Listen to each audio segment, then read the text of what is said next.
Hello guys, I hope you well. So today's our topic is economical and non-economical activity.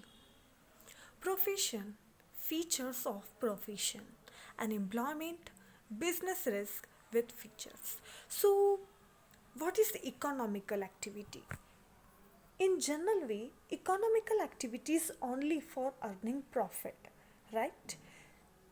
In economical activity, purpose of profit earning, money earning, okay, it's called this economical activity. Okay, non-economical activity. Non-economical activity is that not a purpose of money, right? Not a purpose of income, right? These activities of only emotions, okay, and desire, right? ऐसी activity जो सिर्फ कुछ emotions के लिए की जाती है, feelings के लिए की जाती है, is called is non economical activity. Professions. अब बात करते हैं प्रोफेशंस की. अगर यहाँ पर हमें डिफरेंसेस भी मिलते हैं, हम आगे जाकर इसमें टॉपिक्स में डिफरेंसेस भी देखेंगे. डिफरेंसेस क्या हैं? Economical activities and non economical activities not a same, right? Both are different. Okay, so यहाँ पर हमें इकोनॉमिकल एक्टिविटीज़ के फीचर्स भी हैं, नॉन इकोनॉमिकल एक्टिविटीज़ के फीचर्स भी हैं, राइट? इसके बाद इनके डिफरेंसेस भी हैं. हम इकोनॉमिकल और non economical activity already learn कर चुके हैं, ठीक है? तो हम इसमें अब आगे इसके डिफरेंसेस से हम इसमें टॉपिक में पढ़ रहे हैं. आगे बात करते हैं हम प्रोफेशन की. What is profession? First thing in our mind, profession it means a well set or well educated person, right? तो प्रोफेशन वही चीज़ होती है जो वेल एजुकेटेड हो, टैलेंटेड हो, ठीक है? I think he have a more skills, have a lots of experience, right, in their subject. Okay, कोई भी ऐसा पर्सन जिसे उसकी सब्जेक्ट में या उसके काम में एक स्पेशल नॉलेज हो, एक स्पेशल स्किल्स हो, एक्सपीरियंस हो, उसे हम प्रोफेशन कहते हैं. ठीक है? इस प्रोफेशन के ही हमको यहाँ पर फीचर्स देखने के लिए मिलेंगे कि प्रोफेशन है क्या. ठीक है, वो हमने देखा प्रोफेशन क्या है, प्रोफेशन कैसा होता है, प्रोफेशन में क्या क्या चीज़ें हैं. इसके बाद इस प्रोफेशन की कुछ फीचर्स होते हैं जैसे हमने टॉपिक में से ही लिए हैं. ठीक है. सेकेंड थी एंड एम्प्लॉयमेंट क्या है. ठीक है, एम्प्लॉयमेंट क्या चीज़ होती है. ठीक, तो इस चीज़ से अभी वैसे भी बहुत ज़्यादा ही वर्क हो रहा है ना, इंडिया में, and not in India, in another country also, कि भैया कोई भी बेरोजगार ना हो. ठीक है. And last, business risk and features. Business risk, day by day arises in risk in business, right? हर एक दिन बिजनेस में ऐसा कोई सा दिन नहीं जाता जब रिस्क ना हो, और बिजनेस ही रिस्क पर डिपेंड करता है. आप जितनी बड़ी रिस्क लेते हैं उतना बड़ा प्रॉफिट के चांसेस ज़्यादा होते हैं, राइट? मतलब वो कहते हैं ना, डर के आगे जीते, तो वो सेम एज इट इज़ यहाँ पर बिजनेस में फॉलो होता है. ठीक है, और यहाँ पर हम इसके फीचर्स भी रीड करने वाले हैं. तो चलिए चलते हैं हमारे टॉपिक पर. Economical and non economical activities. हम already we are already learn economical and non economical activity. Just revise. Economical activity is that activity, and those activities are a purpose of earning profit, right? ऐसी activities जिनका purpose या जिनका मोटो, जिनका object earning profit होता है, वो economical activities कहलाती हैं. ठीक है, like postman, doctor, teachers, right, tuition teachers, actor, actress. ठीक है, ये सब इनकी जो भी वर्क हैं ये सभी इकोनॉमिकल एक्टिविटीज़ हैं. क्यों? क्योंकि उनका मैन मोटो प्रॉफिट अर्निंग होता है, मनी अर्निंग होता है. ठीक है. नॉन इकोनॉमिकल एक्टिविटीज़ की बात करते हैं हम, तो non economical activities are those activities are purpose of desire object, right, satisfy emotions, right, love, sympathy, right, इनका काम सिर्फ अपने इमोशंस, फीलिंग्स, लव एंड सिंपथीज़ के लिए इकोनॉमिकल एक्टिविटीज़ होती हैं। ठीक। अब अगर बात करते हैं यहाँ पर कि ये चीज़ है क्या, तो यहाँ पर इन्होंने बताया हुआ है।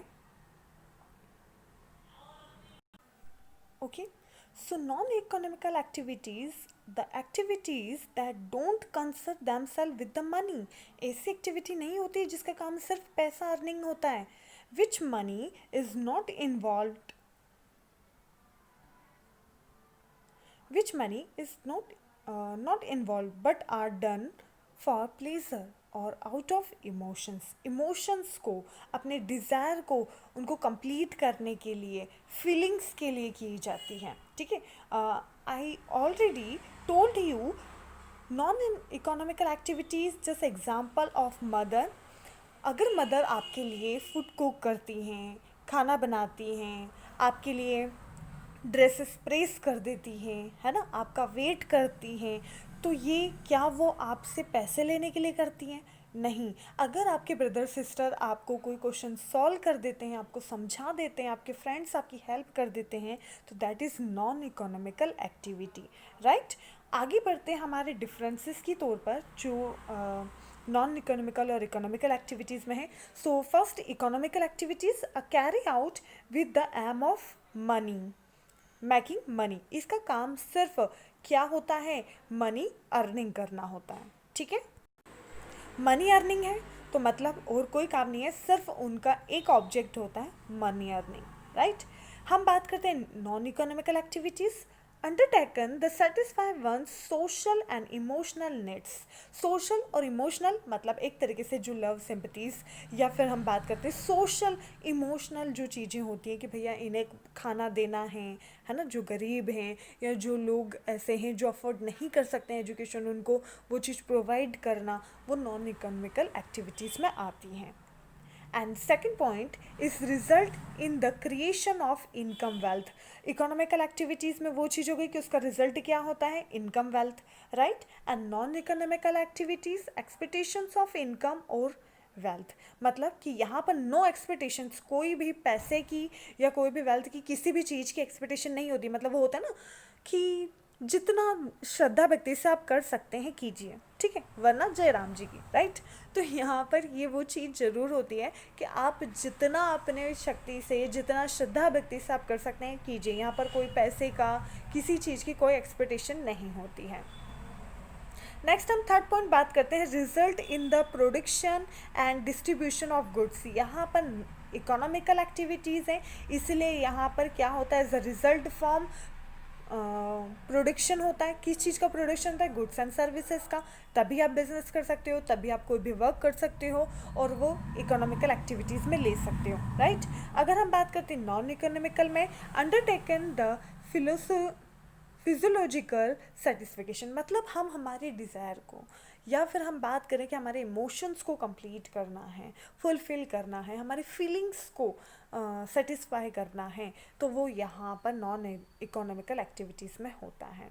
And last point, involve application of square resources of production, मतलब कि कम से कम रिसोर्सेज का यूज़ करके प्रॉफिट अर्निंग करना या ज़्यादा से ज़्यादा प्रॉफिट अर्न करना ही इकोनॉमिकल एक्टिविटीज़ बताता है, ठीक है।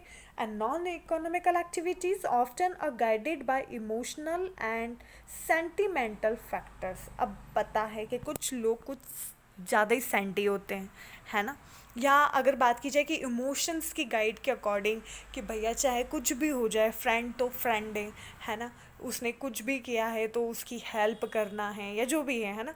मोस्टली आपने वो सुना ही होगा कि जैसा भी है भैया फ्रेंड है हमारा तो उसकी हेल्प करनी है या जो भी है, ठीक है। तो ये एक एग्जांपल है, तो ये नॉन इकोनॉमिकल एक्टिविटीज़ में आता है, ठीक है, जो गाइडेड होते हैं, ठीक है, उन इकोनॉमिकल एक्टिविटीज़ में आता है, उनको कंप्लीट करना होता है। अब हम हमारी बुक के अकॉर्डिंग थोड़ा सा कुछ पॉइंट्स देख लेते हैं। इकोनॉमिकल एक्टिविटीज़ में यहाँ पर इनमें मीनिंग बताया है। Economical activities are those activities which are exist with the wealth, जो सिर्फ वेल्थ के लिए की जाती है। And non economical activities those activities has to concern with the wealth or performed or economical pleasures, मतलब नॉन इकोनॉमिकल प्लेजर्स, मतलब एक तरीके से यहाँ पर इमोशंस की बात आ चुकी है, ठीक है। अब बात करते हैं इकोनॉमिकल एक्टिविटीज़ में ऑब्जेक्ट, तो उनका ऑब्जेक्ट क्या होता है, सिर्फ profit earning. Non economical activities में प्रॉफिट अर्निंग नहीं होता है, कोई एक्सपेक्टेशंस नहीं होती हैं, ठीक है। इसके बाद बात करते हैं हम लाइबिलिटीज़ की, लीगलिटी की। तो यहाँ पर लीगलिटी क्या है, मतलब एक तरीके से इकोनॉमिकल एक्टिविटीज़ लीगल होना चाहिए, ठीक है। और यहाँ पर नॉन इकोनॉमिकल एक्टिविटीज़ में ये ज़रूर नहीं है लीगल हो, मतलब कि भैया आप किसी फ्रेंड की हेल्प कर रहे हैं, ठीक है, तो यहाँ ज़रूर थोड़ी कि वो आप पेन पेपर लेकर बैठोगे और उसको बताओगे हमने ये हेल्प की वो हेल्प की, तो वो लीगल या इलीगल की तो बात ही नहीं है यहाँ पर, ठीक है। एंड अगर बात करते हैं सप्लाई की, तो इकोनॉमिकल एक्टिविटीज़ में क्या चीज़ होती हैं, there are force of fulfil the wants of, मतलब जो भी चीज़ हैं एक तरीके से बात की जाए कि वहाँ पर ह्यूमन वांट्स को फुलफ़िल किया जाता है, ठीक है। मतलब कि इकोनॉमिकल एक्टिविटीज़ में अर्निंग प्रॉफिट है तो वहाँ पर गुड्स एंड सर्विसेज को सप्लाई किया जाता है। यहाँ पर अगर नॉन इकोनॉमिकल एक्टिविटी की बात की जाए तो यहाँ पर क्या चीज़ होती है, यहाँ पर फुलफ़िल किया जाता है फीलिंग्स को, ठीक है। एंड नेचर एक्टिविटीज़, तो अगर बात करते हैं इकोनॉमिकल एक्टिविटीज़ का नेचर क्या है, ये जनरल एक्टिविटीज़ होती हैं, और नॉन इकोनॉमिकल एक्टिविटीज़ जो हैं वो एक तरीके से बात की जाए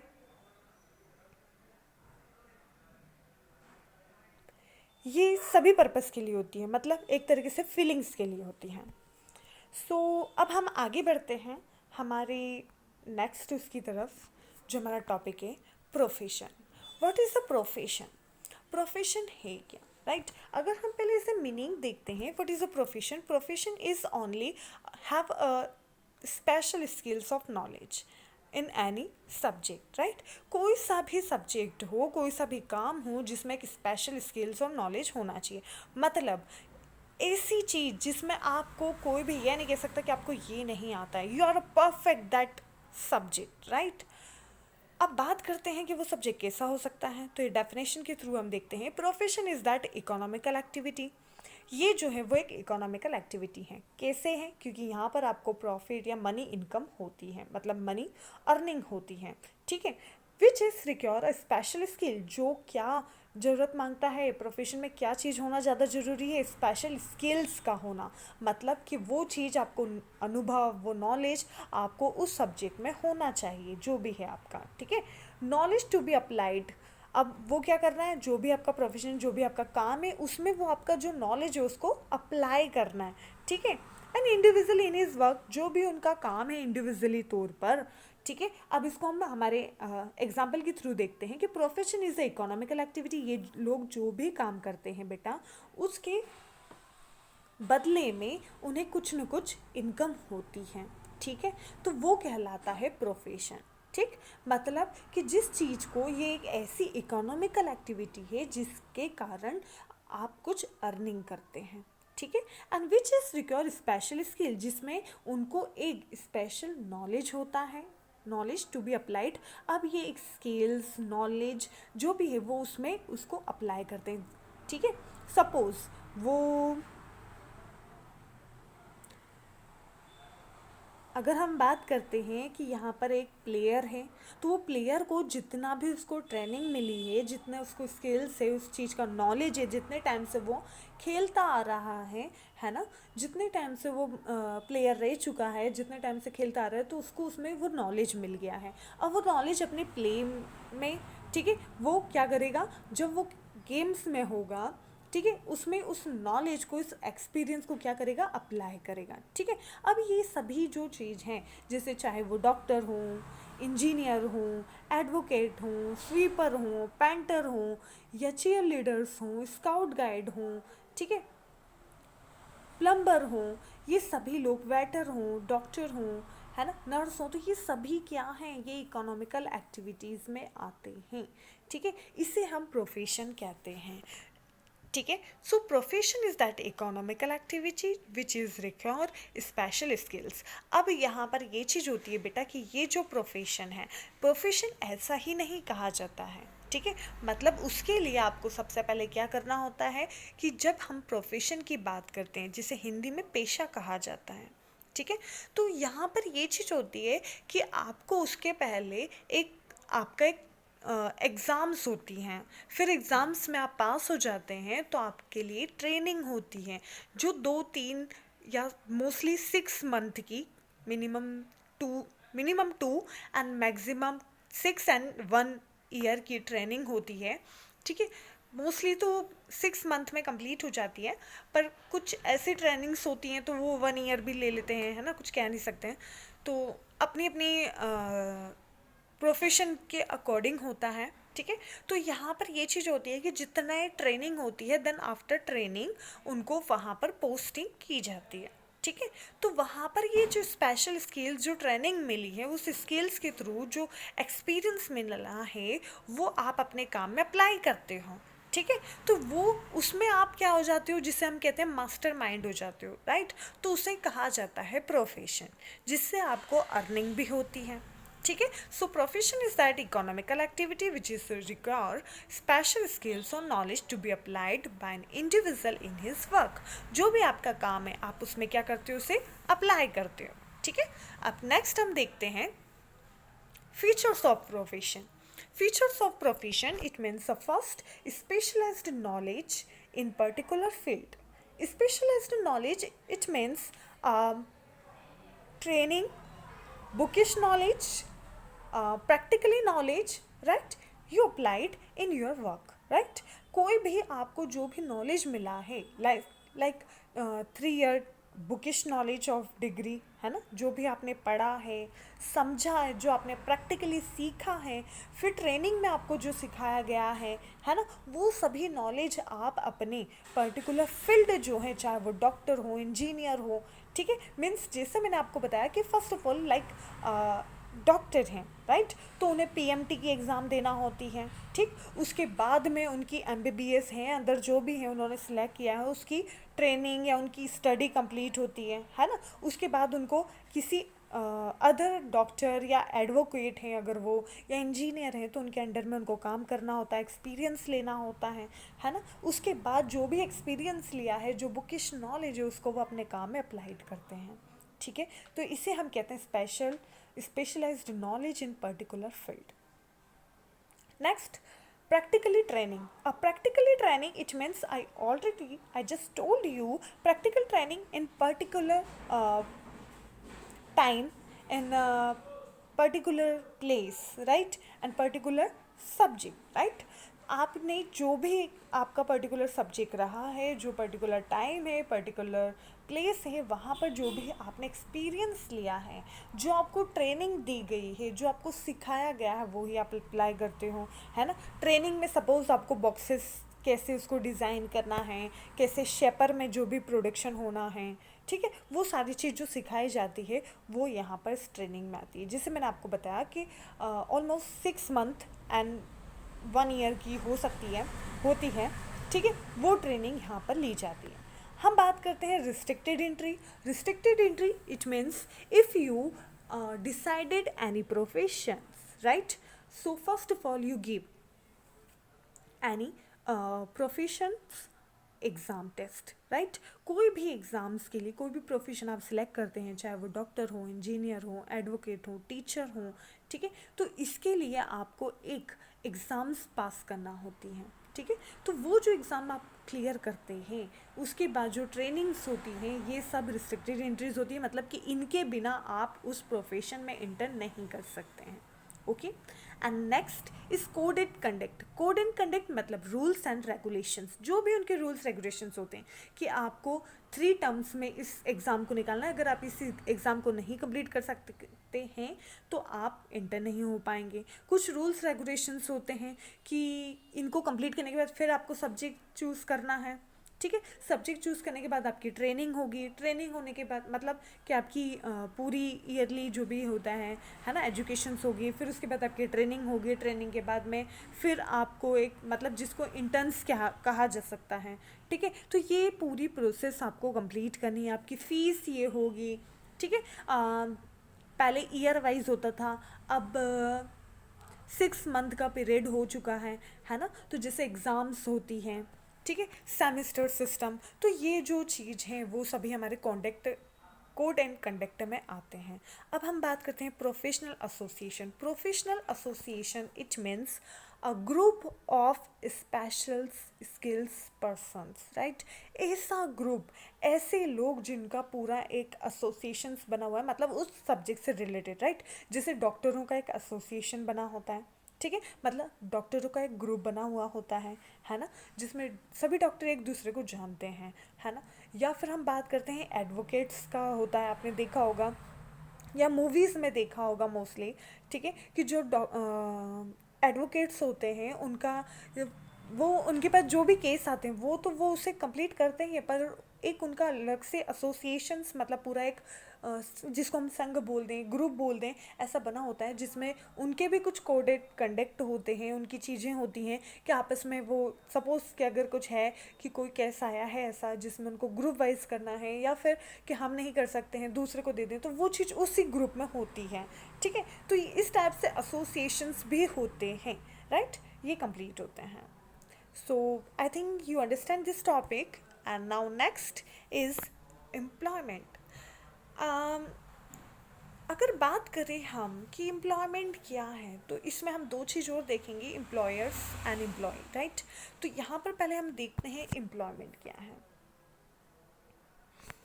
employment, employment and service refer to that activity in which an individual work।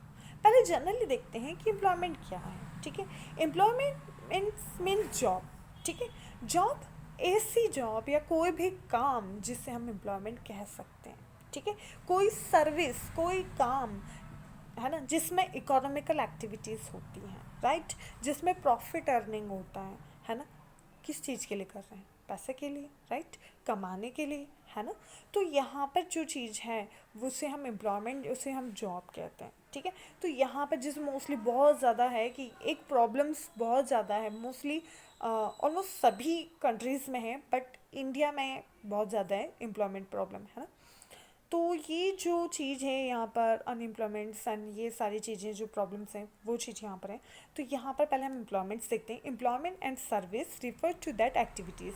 Employment और सर्विस जो है ये क्या है, ऐसी एक्टिविटीज़ हैं and which is individual work, जो सिर्फ इंडिविजुअल वर्क को बताती है, ठीक है। And regularly for another person or institutions for an agreed remunerations under the prescription rules of service. जो भी आपकी सर्विस है उसके कुछ रूल्स रेगुलेशंस होते हैं, वो एम्प्लॉयमेंट्स में होते हैं, जो रेगुलरली बेसिस पर होते हैं और इंडिविजुअली होते हैं, ठीक है। तो ये चीज़ होती है, उसको हम एम्प्लॉयमेंट कहते हैं।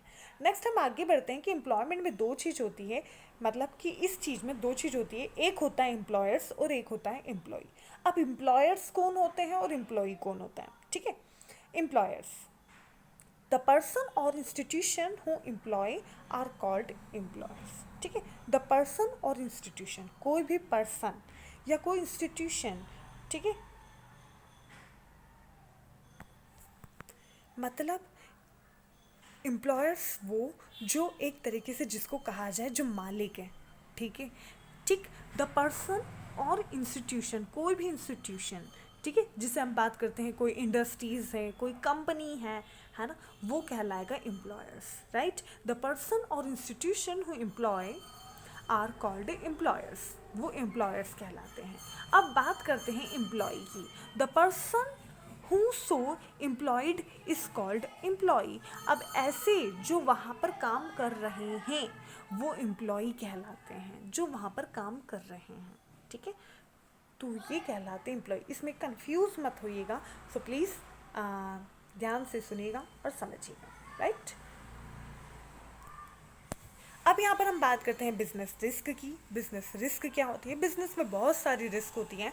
Day by day arises a many risk in business, right. A business risk refers to that a danger. अगर बात की जाए डेंजर मीन्स खतरे की, कि हर एक दिन बिजनेस में कुछ न कुछ खतरा होता है, कुछ न कुछ डेंजर्स होते हैं, कुछ न कुछ रिस्क होती है कि भैया कल क्या होगा, ऐसा नहीं हो लॉस हो जाए, ऐसा नहीं हो पैसा डूब जाए, राइट। तो ये जो चीज़ है वो बिजनेस रिस्क होती है, ठीक है। Danger of losses, right.